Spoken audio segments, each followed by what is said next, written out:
lahat and welcome to the prayer covenant po ng St. Paul United Methodist Church.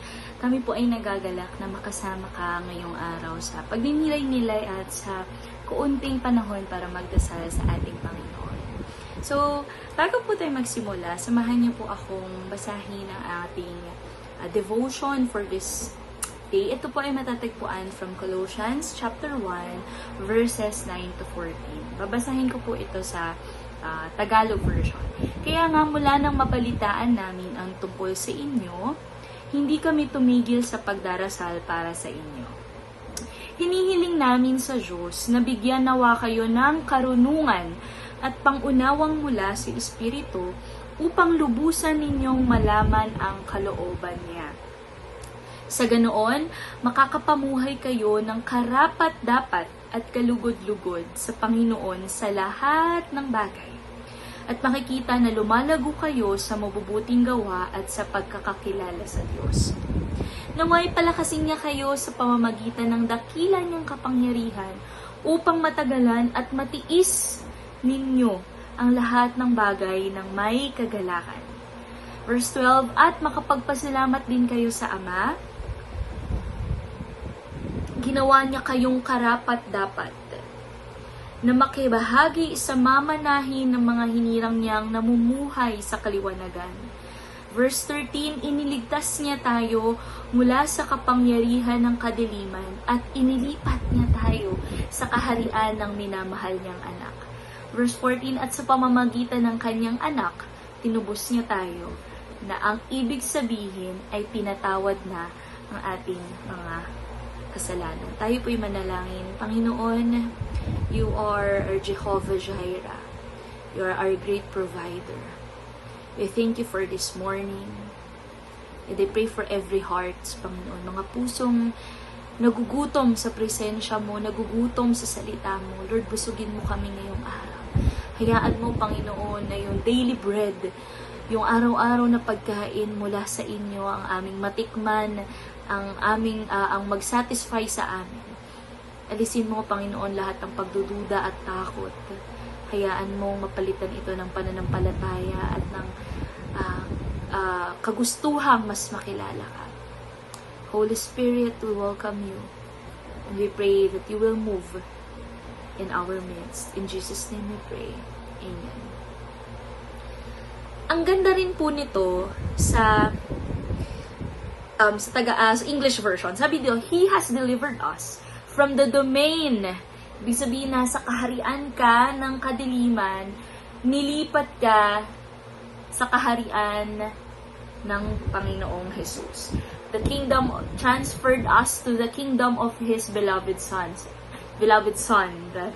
And in verse 14, sabi, in whom we have redemption. Sabi mo, redemption. I am redeemed, the forgiveness of sin. Alam niyo po yung salitang tinubos or redemption. Nung nilikha tayo ng Diyos, kawangis niya tayo. Okay?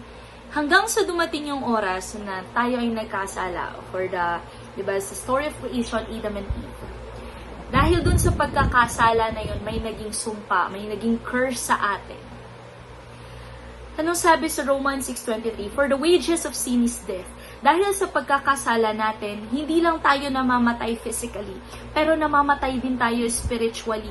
Lumalayo yung ating puso sa Panginoon dahil sa ating pagkakasala. At ang sabi nga, pagpatuloy kang nagkakasala, nawawala yung joy of your salvation because of sin. Redeemed. Ano ba ang ibig sabihin ng redemption or being redeemed? Sa Hebrew po, it can be translated as Gal. Natuwa nga ako kasi yung favorite ko pong actress, si Wonder Woman. Diba, ang pangalan niya po sa personal ay si Gal Gadot. At siya po ay isang Jew. Isa po siyang Hebrew. Siya po ay kalahi ni Jesus. Diba? Grabe na kayo feeling na no? You came from the same race with our Lord. Pag sinabi po natin Gal, ibig sabihin redemption, ni-redeem. Another po term of redemption or redeem is pada. So, dalawang Hebrew term po yun, yung Gal at saka yung pada. Ang ibig sabihin po nun is nire-redeem mo, binabawi mo yung isang tao, isang bagay, Dahil, pwedeng may close relationship kayo, pwedeng kamag-anak mo siya, may familial, okay? Kamag-anak, kapamilya mo siya. It's like you are a kinsman redeemer. Katulad po kay Boaz. Siya po ay kinsman redeemer ni Ruth kasi they came from the same family. Okay, you buy them back. Yung freedom nila, you buy them back, okay? So, kung naging slave sila for some reason, pwede mo silang i-redeem. Pero hindi mo sila basta-basta kukunin lang, okay? There is a price to be paid. May kailangan kang bayaran para makuha mo ulit yun. On the other hand, it can also general act of paying a price, tama, okay? To redeem or ransom something. Di ba nga kapag may mga kidnap for ransom, kinidnap yung isang tao, sabi di ba, kidnap for ransom. So, paano mo mare-ransom or mare-redeem yung taong kinidnap? Kailangan magbayad ka ng certain amount to have them back. Kapag nagsanla ka ng alahas sa pawn shop, kunwari, ginipit kayo, nagsanla ka ng alahas. So, hanggat hindi mo natutubos yung alahas na yon, every month may interest. Pumapatong ng pumapatong yun. That's why may mga narerematang alahas. Kasi hindi na nila kayang bayaran yung interest at yung principal amount. So, ibig sabihin, every time po that we commit sin, diba? Tayo ay, yung kaluluwa natin, diba? Yung soul natin, nagkakaroon ng kasalanan and somehow at some point, it also means parang naisasanla natin yung sarili natin. How's the algorithm of your Facebook? Kumusta yung newsfeed mo? Ano ang makikita ng Diyos dyan? Ano ang tinitingnan mo sa gabi? Kapag nai-stress ka, saan ka ba tumatakbo? Do you give in to sin kapag nape-pressure ka?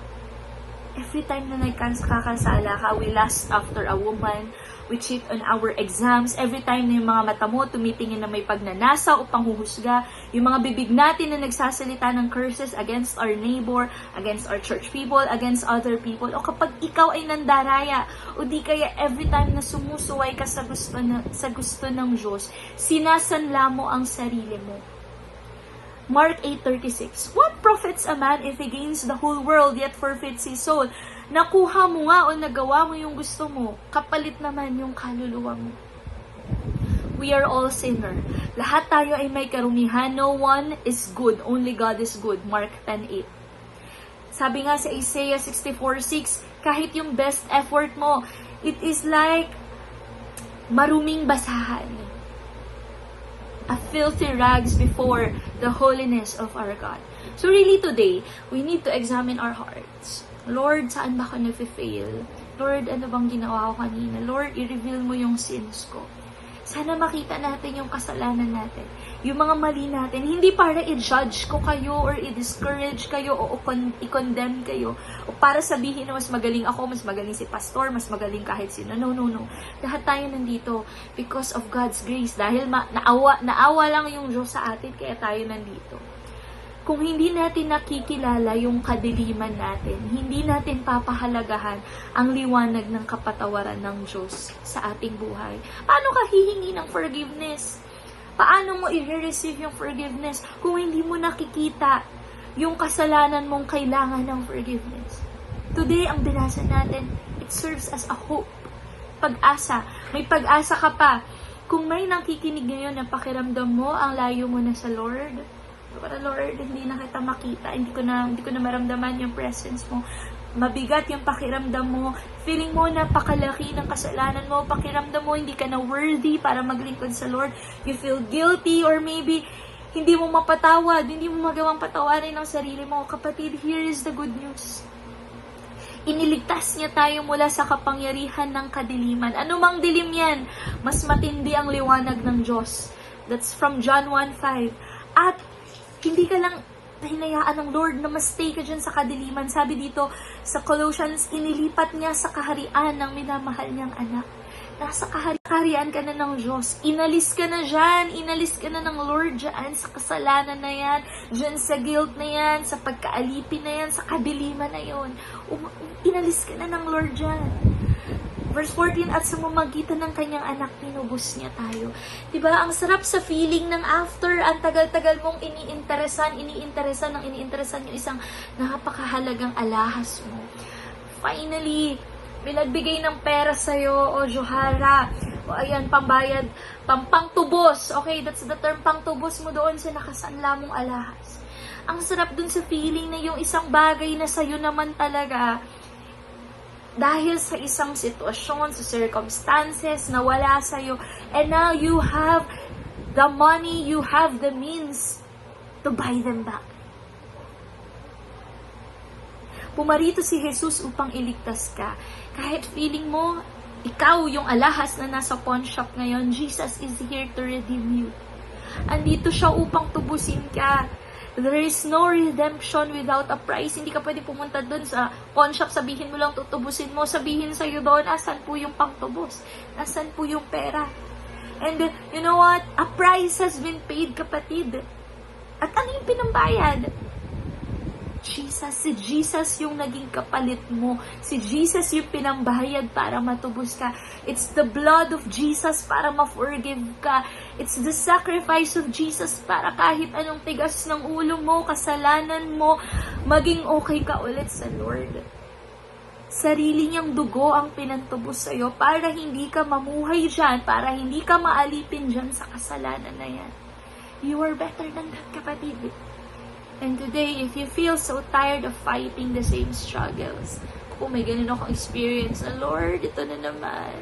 Bumabalik na naman ako dun sa same old struggle, same old sin.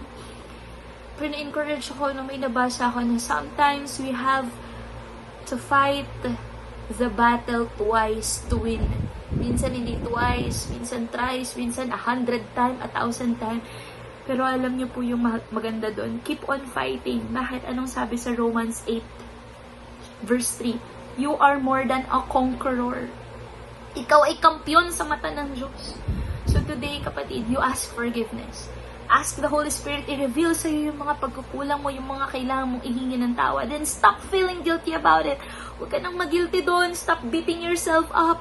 Kaya hindi tayo naniniwala sa penitensya kasi we believe that the sacrifice of Jesus Christ is finished, is complete, and it's absolute. Wala na tayong pwedeng idagdag o ibawas sa sinacrifice ng Diyos sa atin. So stop beating yourself up. Huwag mong ipenitensya yan. Huwag mong i-ano sarili mo, sama-sama ko, wala na akong pag-asa, ganito na lang ako, Lord, ayoko na. Wag ganon. Huwag mong sayangin yung sacrifice ni Jesus para sa'yo. Tinubos at pinatawad ka na ng Diyos. Kaya patawarin mo na rin ang sarili mo. You are a gal.